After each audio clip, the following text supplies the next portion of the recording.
মানুষকে দোষ দিয়ে লাভ কি? আমার ছেলে তো ভোটার হয়ে ভোট না দিতে পারে, এখন আমেরিকা কানাডা চলে গেছে, বলে যে ভোটার হইলাম, জীবনের প্রথম ভোটে দিতে পারলাম না। মাননীয় প্রধান উপদেষ্টা ওনার সরকারি বিভিন্ন ডিপার্টমেন্টকে নির্দেশনা দিয়েছেন যাবতীয় প্রস্তুতি ডিসেম্বরের মধ্যে শেষ করার জন্য।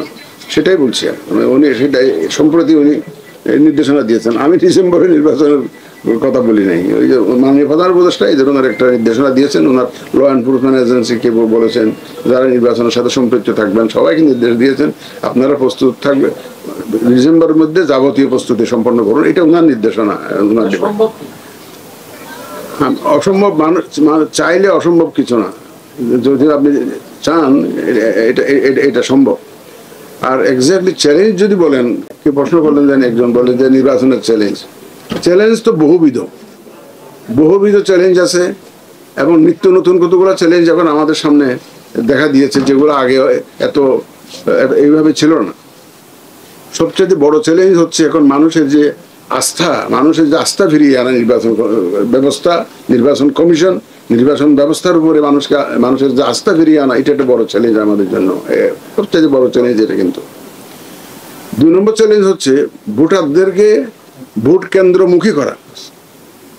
মানুষ তো আগে ধারণা করতো, আমরাই ধারণা করেছি, মানুষকে দোষ দিয়ে লাভ কি? যে আমি ধারণা করছি দূর দেয়া লাভ কি? আমার ছেলে তো ভোটার হয়ে ভোট না দিতে পারে, এখন আমেরিকা কানাডা চলে গেছে, বলে যে ভোটার হইলাম, জীবনের প্রথম ভোটে দিতে পারলাম না, চলে গেছে। এখন মানুষ তো আগ্রহ হারিয়ে ফেলেছিল, কারণ জানে যে আমি গেলেও যাই হবে, না গেলেও তাই হবে। সুতরাং মানুষ তো আগ্রহ, এই যে মানুষের যে আস্থা ফিরিয়ে আনা ইলেকট্রাল সিস্টেমের প্রতি, আমাদের এই যে ভোট ব্যবস্থার প্রতি যে আগ্রহ ফিরিয়ে আনা, এটা একটা one of the biggest challenges. ও মানুষকে ভোটের কেন্দ্রে নিয়ে আসা, এটাও একটা ধরনের চ্যালেঞ্জ।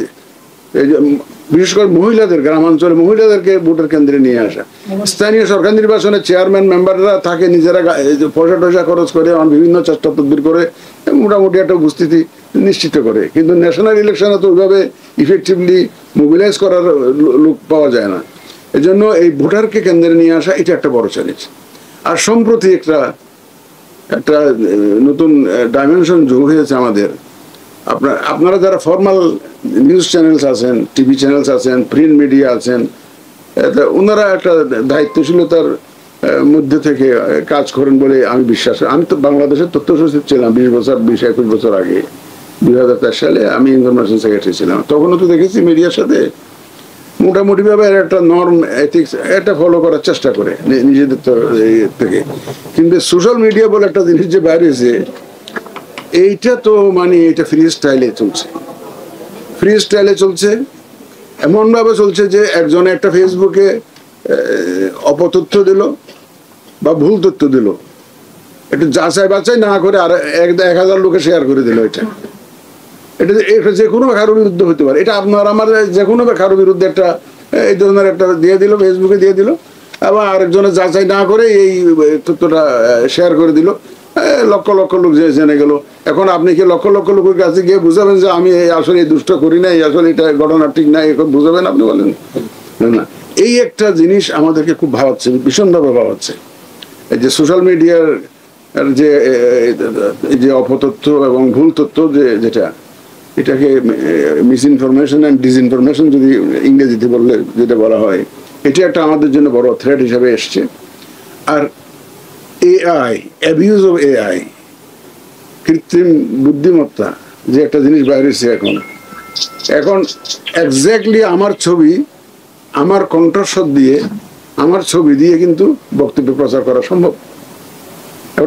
আপনি ফেসবুকে দেখবেন, ওখানে দেখবেন যে 60% 70% কিন্তু অরিজিনাল যিনি যাকে দেখা যাচ্ছে ওনার নিজের না, এবং ওনার কণ্ঠস্বরও ওনার নিজের না। এটা আর্টিফিশিয়াল ইন্টেলিজেন্স ইউজ করে ওনার চেহারাটাও বানিয়ে দিয়েছে, ওনার কণ্ঠস্বরটাও জুড়ে দিয়েছে।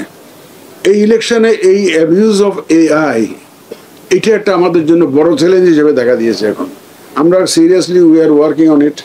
দেশি বিদেশি বিশেষজ্ঞদের নিয়ে কাজ করছি কিভাবে এটা অ্যাড্রেস করা যায়। এখন দেখা যাচ্ছে যে বিভিন্ন উন্নত দেশেও এই ধরনের থ্রেট আছে, এবং আমি শুনেছি যে একটা ইউরোপের একটা দেশে ইলেকশন স্টপ করতে হয়েছে, এত মিস ইনফরমেশন এবং ডিসইনফরমেশন এআই এর মাধ্যমে সার্কুলেট করে দিয়েছে যে তারা they had to postpone the election. এইরকম একটা ঘটনা ঘটেছে। তো এইটা একটা একদম আমাদের অতি মডার্ন একটা যুগে এটা একটা মডার্ন থ্রেট আমি বলবো এটাকে। এটা অস্ত্রের চাইতেও মারাত্মক। এটা এখানে কিন্তু ভাই আমি আপনাদের কাছে অনুরোধ করব, এখানে আপনাদের একটা বিশাল ভূমিকা আছে।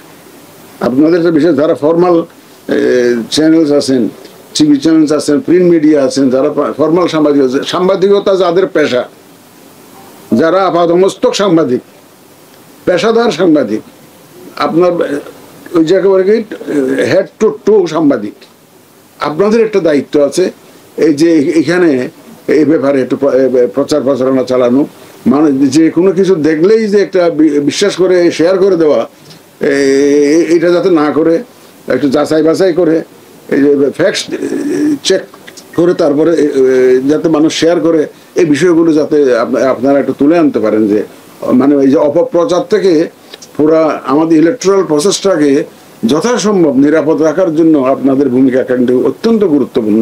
আমি এই আবেদনটা আপনাদের কাছে রাখবো যে সোশ্যাল মিডিয়াতে যে অপপ্রচার হচ্ছে, অপতথ্য এবং ভুল তথ্য দেওয়া হয়, এই ব্যাপারে আপনারা একটু দয়া করে আমাদেরকে সাহায্য করুন। আপনাদের সহায়তা চাই। আপনাদের সহায়তা ছাড়া তো আমরা ফেয়ার ইলেকশন করতে পারবো না আসলে। এবং আমাদের চেষ্টা থাকবে to make the election as transparent as possible. মানে যত স্বচ্ছতার সাথে, আমরা কোনো রাতের বেলায় কোনো কর্মকাণ্ড করতে চাই না, দিনের বেলায় সব কর্মকাণ্ড করে যাতে মানুষ এক স্বচ্ছতার সাথে যাতে কাজটা সমাধা করি, তাহলে হয় কি মানুষ স্বচ্ছতা যদি এনশিওর করা যায় তো মানুষের কাছে এটা গ্রহণযোগ্য হয়। এইটা একটা আমাদের একটা চেষ্টা থাকবে এবং আপনাদের আমি সহযোগিতা চাই। যদি আমি সুষ্ঠু এবং গ্রহণযোগ্য নির্বাচন করতে তো হবে ইনশাল্লাহ। আমি এটা ওয়াদাবদ্ধ, জাতির কাছে আমরা ওয়াদা দিয়েছি, গভর্নমেন্টও ওয়াদা দিয়েছে, করতেই হবে। সুতরাং you are also one of the major stakeholder, আমি বলবো major stakeholder like the political parties, voters and media, একটা মেজর স্টেক হোল্ডার। আপনারা মানুষের যে ওপিনিয়ন মোবিলাইজ করে, মানুষকে ভোট কেন্দ্রের দিকে নিয়ে আসায় আপনাদের ভূমিকা দরকার। মানুষের যে একটা trust building, confidence building, that আগের সিস্টেম ওয়ার্ক করবে না, এখন একটা মোটামুটি আস্থার জায়গা সৃষ্টি হয়েছে। কারণ আমরা তো কোনো দলীয় সরকারের অধীনে নাই, আমরা একটা নিরপেক্ষ ইন্টারিম গভর্নমেন্টের আন্ডারে ইয়েতে ইলেকশনটা করব। কারণ আমাদের উপরে কোনো দলীয় দৃষ্টিভঙ্গি আমাদের মধ্যে নাই।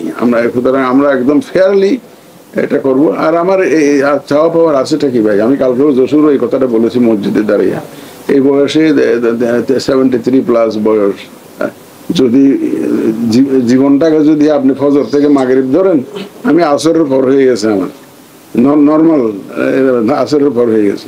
সুতরাং আমি আর অন্য কিছুতে আমি হাত জড়াইতে চাই না, অন্য কোনো কালিমে আমি লেখন করতে চাই না। সুতরাং আমার নিয়ত হচ্ছে যেটা ওয়াদা করেছি সেই চেষ্টাই আমি করে যাব, সর্বশক্তি দিয়ে চেষ্টা করে যাব। যদি বাকি আল্লাহ তাআলা সাহায্য করবেন, ডেফিনেটলি আপনাদের সহযোগিতা প্রত্যাশা করি। আশা করি সবাই মিলে ইনশাল্লাহ, আমার একার পক্ষে তো সম্ভব হবে না, আমরা সবাই মিলে জাতিকে একটা ক্রেডিবল, দেশের জন্যই এটা এর দরকার।